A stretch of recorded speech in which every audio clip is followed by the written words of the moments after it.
Praise the Lord. I want to speak to you about how obedience releases the power of God today. That is taken from Luke chapter 5, verse 1 to 11. If you go to the Gospel of Luke, chapter 5, verse 1 to 11. Now so it was, as the multitude pressed about him to hear the word of God, that he stood by the lake of Gennesaret. So Jesus was preaching at the lake, and there was a multitude which was pressing about him to hear what God was saying, to hear what Jesus was saying.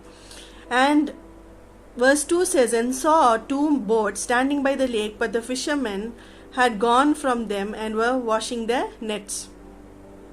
Then he got into one of the boats, which was Simon's, and asked him to put out a little from the land, and he sat down and taught the multitudes from the boat. So Jesus, he sat in one of the boats. He went to one of the boats and he sat in one of the boats and he started teaching to the multitudes from the boat. Verse 4 says, and when he had stopped speaking, he said to Simon, launch out into the deep and let down your nets for a catch. So Jesus told Simon, go into the deep and let down your nets for a catch, to catch fish. But Simon answered and said to him, Master, we have toiled all night and caught nothing. Nevertheless, at your word, I will let down the net. So Simon, he did not even ask who Jesus was. He did not ask who you are. Why are you speaking to me? Nothing. He just said, Master. He called him Master. He must have noticed that Jesus was speaking to a multitude and everybody were interested in listening to him. So he said, Master, we have toiled all night. So they had worked the whole night and had caught nothing. They had caught no fish. But nevertheless, at your word. So he says, but at your word, I will let down the net. So he obeyed the voice of God. He obeyed Jesus. Verse 6 says, and when they had done this, they caught a great number of fish and their net was breaking. So when they listened to Jesus, they caught a great number of fish and the net was breaking. So much of fish they caught. And so they signaled to their partners in the other boat to come and help them, and they came and filled both the boats so that they began to sink. They filled both the boats, and still the boats they began to sink. So much of fish they caught. Verse 8 says, when Simon Peter saw it, he fell down at Jesus' knees, saying, depart from me, for I am a sinful man, O Lord. He called Jesus Lord. He called Jesus Master. In verse 5 and in verse 8, he called him Lord. He said, depart from me, for I am a sinful man, O Lord. Then verse 9 says, for he and all who were with him were astonished. They were astonished. They were amazed at the catch of fish which they had taken. And so also were James and John, the sons of Zebedee, who were partners with Simon. And Jesus said to Simon, do not be afraid. From now on you will catch men. So Jesus told him, forget about your fishing. From now on you're going to catch men. So he said, do not be afraid. Why did Jesus say do not be afraid? When we step into a new role, what God wants us to do, we sometimes become afraid because it's a new thing that we are going to do. If God opens a door in your life, you are afraid to walk through that door. So God said, do not be afraid. For now on you will catch men.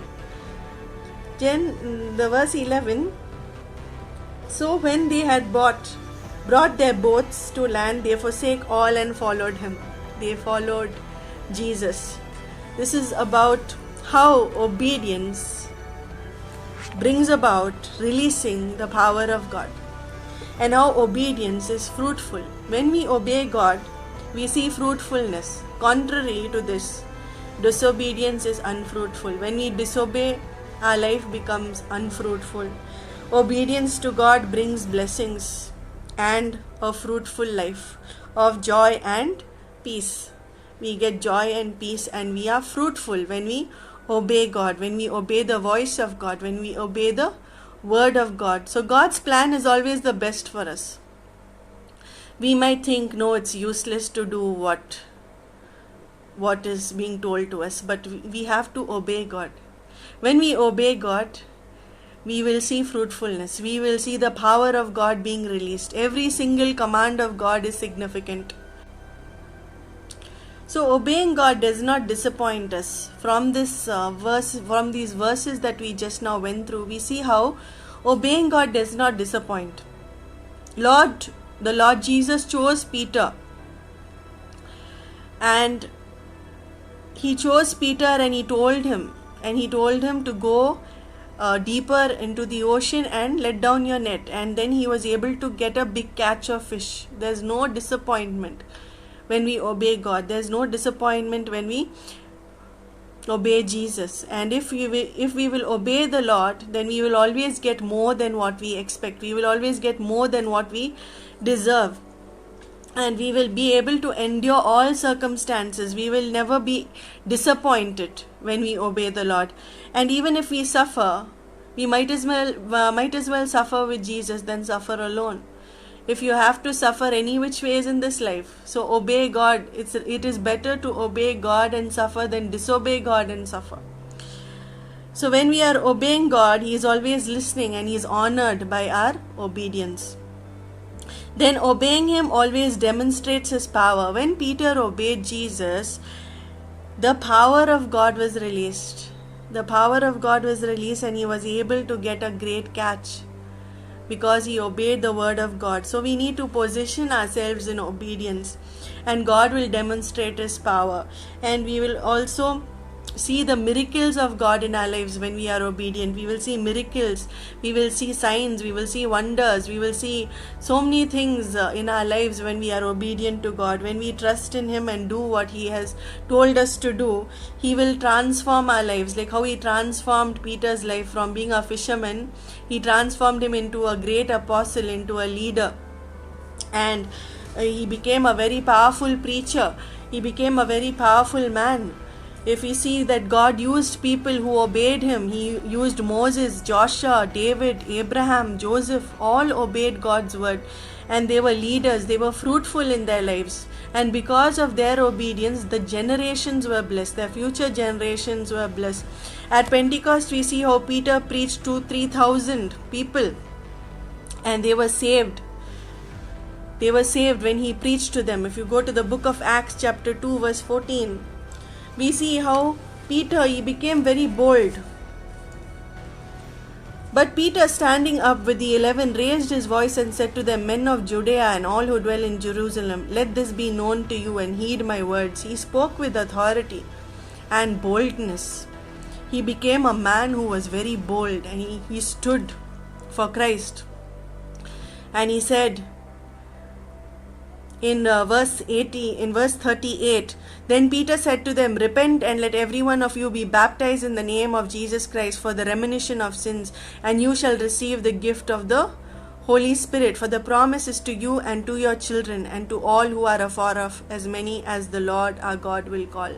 So he gave them the promise, and he told them, you need to repent. You need to repent, and you need to be baptized in the name of Jesus for the remission of sins, and then you will receive the gift of the Holy Spirit. He was a man filled with the Holy Spirit. If you go to Acts chapter 3 verse 12, and so when Peter saw it, he responded to the people, Men of Israel, why do you marvel at this? Or why you look so intently at us, as though by our own power or godliness we have made this man walk? When Peter and John were passing by, if you go to Acts chapter 3 verse 1, Peter and John, they went up together to the temple at the hour of prayer, the 9th hour. And a certain man, lame from his mother's womb, was carried, and whom they laid daily at the gate of the temple, which is called Beautiful, to ask alms from those who entered the temple. So Peter and John went to the temple. They went together to the temple, and they happened to see this lame man there at the temple gate. And verse 3 says, Who seeing Peter and John about to go into the temple, asked for alms. So he was begging there. And verse 4 says, And fixing his eyes on him with John, Peter said, Look at us. He said, Look at me, look at us, look at John and Peter. So he gave them his attention, expecting to receive something from them. Verse 6 says, Then Peter said, Silver and gold I do not have, but what I do have I give you. In the name of Jesus of Nazareth, rise up and walk. And he took him by the right hand and lifted him up, and immediately his feet and ankle bones received strength. And so leaping up, stood and walked and entered the temple with him, walking, leaping, and praising God. Amen. Praise God. So this person started walking. Peter spoke to him and told him, in the name of Jesus, get up and walk. He started walking. So the people were amazed in the temple. So then Peter told them very boldly, he spoke to them and told them in verse 18,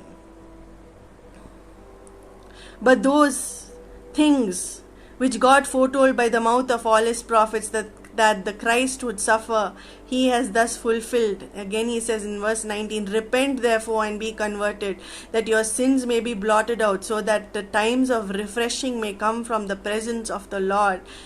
And verse 20 says, and that he may send Jesus Christ, who was preached to you before. So Peter spoke very boldly. In the book of Acts, we see how God used this man marvelously because he obeyed the word of God, because he obeyed the voice of Jesus. Because he obeyed the voice of God, God used him mightily. If you see in Acts chapter 4 verse 13, now when they saw the boldness of Peter and John and perceived that they were uneducated and untrained men, they marveled, and they realized that they had been with Jesus. Amen. They had been with Jesus 3 years. Jesus trained them. Jesus trained them. When they received the Holy Spirit, they became bold. They became bold men of God. And they began to preach and heal and did marvelous signs and wonders. When we obey the word of God, God will release his power. Through the power of his Holy Spirit, we will be able to do what God wants us to do. He will enable us to do what he has called and chosen us to do. We will be fruitful. And Peter, if you see, after Jesus resurrected, he met with Peter. Peter, when Jesus was going to be crucified, he denied Jesus thrice. But then when Jesus met with him after the resurrection and asked him, he restored him back thrice. He asked Peter, do you love me? Thrice he asked him. And Peter said, yes, I love you. So that is in the book of John. In the book of John chapter 21 verse 15. So when they had eaten breakfast, Jesus said to Simon Peter, Simon son of Jonah, do you love me more than these? He said to him, yes, Lord, you know that I love you. He said to him, feed my lambs. Then he said to him again a second time, Simon, son of Jonah, do you love me? He said to him, yes, Lord, you know that I love you. He said to him, tend my sheep. He said to him the third time, Simon, son of Jonah, do you love me? Peter was grieved because he said to him the third time, do you love me? And he said to him, Lord, you know all things. You know that I love you. Jesus said to him, feed my sheep. So God restored him back 3 times. He denied Jesus 3 times. God restored him back 3 times. Jesus never gave up on Peter. Peter gave up on himself. He wanted to go back to fishing. But Jesus never gave up on him. He met with him. He restored him. And he used him mightily for his kingdom. Because he knew what was in Peter. He knew what potential Peter had in him. And we should be obedient to God because we get a better understanding of God. When we are obedient to God, we get a better understanding of him. We understand God in a better way, and we also understand ourselves in a better way. We start knowing who we are in Christ when we obey God. And when we obey God in small matters, they are stepping stones to our future. They are stepping stones to our future with Christ, to our future with God, into eternity. So obeying God in small matters. We need to obey God in small matters. We need to obey even the simple commands of God, because nothing is worth missing God's best in our lives. We need to live by what God wants us to do, and we need to be the best what God wants us to be. So we need to obey God in everything. We need to obey him, walk with him, and he will use us for his kingdom. and we will be fruitful, and we will be joyful, and we will be at peace. Let us pray. Dear Father, I want to thank you for your word today, and I want to thank you, Father, that you tell us that we should be obedient, Father, to your word. We should be obedient to your voice, Father. When we are obedient, Father, your power is released. We are not disappointed. You never turn us back. You never turn us, Father, away. You never turn your back on us, Father. You're always there for us. You never leave us. You never forsake us. You uplift us and you uphold us with your righteous right hand. Lord, help us through the power of your Holy Spirit to be bold in you, Father. To be bold like Peter was. To be obedient like Peter was. To do what you have called and chosen us to do like Peter did. We thank you, Father, for your word today, how you changed a fisherman into an apostle, Father. You can do it with anyone, Father. Nothing is impossible for you. Nothing is too hard for you, but we need to be obedient, Father. We pray, Father, that you make us the children that you have called us and chosen us to be. Help us to obey your word. Help us to hide your word in our hearts and in our minds. Help us to walk with integrity and uprightness. Help us to be righteous people, Father. Help us to be bold people, for your word says the righteous are as bold as a lion, Father. Let us not be timid, for you said in your word that you have not given us a spirit of timidity, but of power, love, and a sound mind, Father. Help us to be what you've called us and chosen us to be, obedient to your word, Father. We thank you, we praise you, Father. We bless you and we glorify your name, Jesus. We thank you for everything that you have done in our lives and everything that you will do in our lives, Father. We bless you and we glorify you. All glory and honor be to you and you alone, Jesus.